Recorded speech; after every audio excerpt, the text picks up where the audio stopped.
मजबूत होता है, जैसे भाजपा पीढ़ियों से मजबूत होती चली आ रही है, वैसी कांग्रेस पीढ़ियों से कमजोर, बुजुर्ग, ठहरी हुई और उसका जो स्केलेटन सिस्टम है पूरा वो ध्वस्त हो चुका है और वो लगातार बैठती चली जा रही है।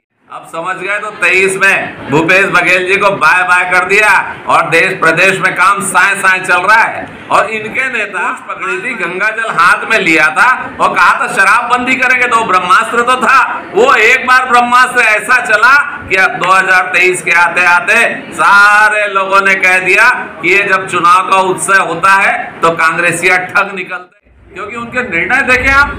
अरे कांग्रेस पार्टी ने जो घोषणा पत्र जारी किया है, न्याय पत्र, उसमें कहते हैं 370 को फिर से लाएंगे, फिर से देश में 2 संविधान लागू करेंगे, अग्निवीर योजना, और कहता हूं अग्निवीर चालू रहेगी और आप लड़े चीन के दांतों तले उंगलियां दबा देंगे, नाको चने चबवा देंगे मेरे अग्निवीर के सैनिक। राहुल जी, आप भारतीयता को कहां जानते हो कि नेशनलिज्म में दम कितना है, राष्ट्रवाद क्या है आप नहीं। प्रत्याशी ने अपना एक नंबर सार्वजनिक किया है जिसमें आप लोकसभा क्षेत्र का कैसे विकास चाहते हैं, कैसे कार्य योजना चाहते हैं, और आपकी यदि कोई शिकायत है, आपकी कोई मार्गदर्शन है, वो सब कुछ आप इस मोबाइल नंबर में भेज सकते हैं। निश्चित रूप से मेरा मानना है कि जनता से 1 to 1 सीधे टच में रहे माननीय बृजमोहन अग्रवाल जी, जो अभी रायपुर लोकसभा के प्रत्याशी हैं, उनका स्वभाव है कि वो जनता से सीधा जुड़ने का प्रयास करते हैं और उनके स्वभाव के कारण उन्होंने ये नंबर जारी किया है, क्योंकि लोकसभा बड़ा क्षेत्र होता है, इसलिए हर व्यक्ति अब चाहे तो उनसे सीधा संपर्क में इस नंबर के द्वारा आ सकता है। केदार जी, कुछ समस्याएं भी इस फोन नंबर के जरिए बताया जाएगा, तो कब तक सॉल्व या कितने दिन में सॉल्व होगा, कुछ ऐसा है? देखिए, बस 4 जून है, रिजल्ट निकलेगा, कमल का फूल बरसेगा और समस्याओं का समाधान शुरू हो जाएगा। कांग्रेस सर, कांग्रेस लगातार बीजेपी की तरफ रुख कर रही है। अभी कुछ समय पहले ही शंकरलाल साहू जी, जो कि पीढ़ियों से कांग्रेस में थे, उन्होंने अचानक से अपना रुख बीजेपी की तरफ लिया है। सर, इस विषय में सर इसी से एक और सवाल है। वैसे ये राजनांदगांव क्षेत्र में साहू समाज के एक पदाधिकारी जो काफ़ी समय से रहा, वो भी चूंकि वहाँ भी भूपेश बघेल जी का क्षेत्र है, वहाँ से उतर रहे हैं, तब भी वहाँ से वो कांग्रेस से बीजेपी में आ रहे हैं, क्या कहेंगे आप? देखिए, पीढ़ियों पुरानी पार्टी हो गई कांग्रेस, और कोई पीढ़ियों में मजबूत होता है, जैसे भाजपा पीढ़ियों से मजबूत होती चली आ रही है, वैसी कांग्रेस पीढ़ियों से कमजोर, बुजुर्ग, ठहरी हुई और उसका जो स्केलेटन सिस्टम है पूरा वो ध्वस्त हो चुका है और वो लगातार बैठती चली जा रही है, क्योंकि उनके निर्णय देखें आप।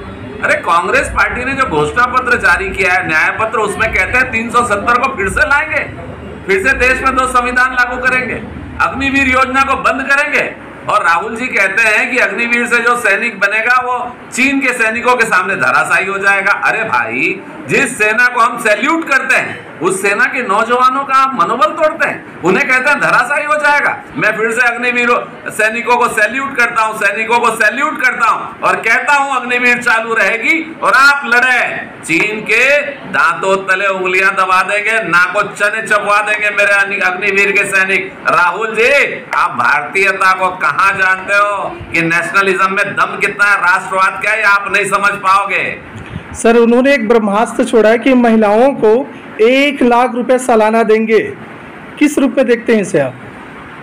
उन्होंने कई बार ब्रह्मास्त्र छोड़े, पर ब्रह्मा जी की कृपा उन पर नहीं है, इसलिए वो ब्रह्मास्त्र चलता नहीं है, वहीं टाइम टाइम फुस हो जाता है। 2018 के चुनाव में उन्होंने कहा था 500 रुपए महिलाओं को देंगे, मिला क्या? उन्होंने कहा था निराश्रित पेंशन योजना बढ़ाएंगे, बढ़ी क्या? उन्होंने कहा था शराब बंदी करेंगे, हुई क्या? अरे गाय की पूंछ पकड़ी थी, गंगा जल हाथ में लिया था और कहा था शराब बंदी करेंगे, तो ब्रह्मास्त्र तो था वो। एक बार ब्रह्मास्त्र ऐसा चला कि अब 2023 के आते आते सारे लोगों ने कह दिया कि ये जब चुनाव का उत्सव होता है तो कांग्रेसिया ठग निकलते हैं, झूठे वादे करते हैं और वोट लूट कर ले जाते हैं। अब समझ गए तो 23 में भूपेश बघेल जी को बाय बाय कर दिया और देश प्रदेश में काम साए साए चल रहा है और इनके नेता आए बाय बोल रहे हैं, सब कुछ एक साथ हो रहा है। सर, एक प्रमुख समस्या एक और दिखाई दे रहे हैं। सहायक शिक्षक जो बीएड धारी हैं, उनको हाई कोर्ट के आदेश के बाद, एक निर्णय के बाद, अब शायद वो बेरोजगार हो जाएंगे। इसको लेकर लगभग प्रदेश के 5000 जनसंख्या उनकी, वो सरकार की तरफ देख रही है, क्या कहेंगे इस विषय में? देखिए, इसमें पहली बात तो यह है कि पूरा देश, पूरा प्रदेश और सभी सरकारें, शासन प्रशासन कानून और संविधान के अनुरूप चलता है।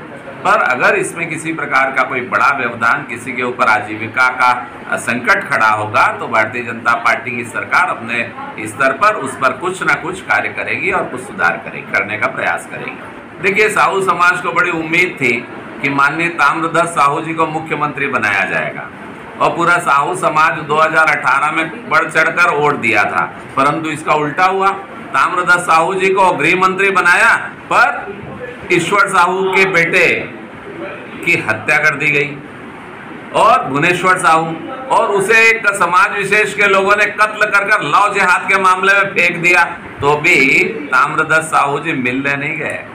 तो साहू समाज व्यथित है, दुखी है, और इसको लेकर साहू समाज के लोग, और मैं आपको बड़े गर्व के साथ बताना चाहता हूं कि भाजपा पर आकर्षण इतना है, भाजपा की मोदी की गारंटी, विष्णु का सुशासन ऐसा काम कर रहा है कि प्रदेश में 25,000 से ज्यादा कांग्रेसी भाजपा में आ चुके हैं। अब तो कोई कांग्रेस का झंडा लेके दिखता नहीं, प्रत्याशी अकेले घूम रहे हैं, तो जनता उनको वापस करती है कि भैया वोट लूटवा सरकार, ठग लोगों को वोट नहीं देंगे।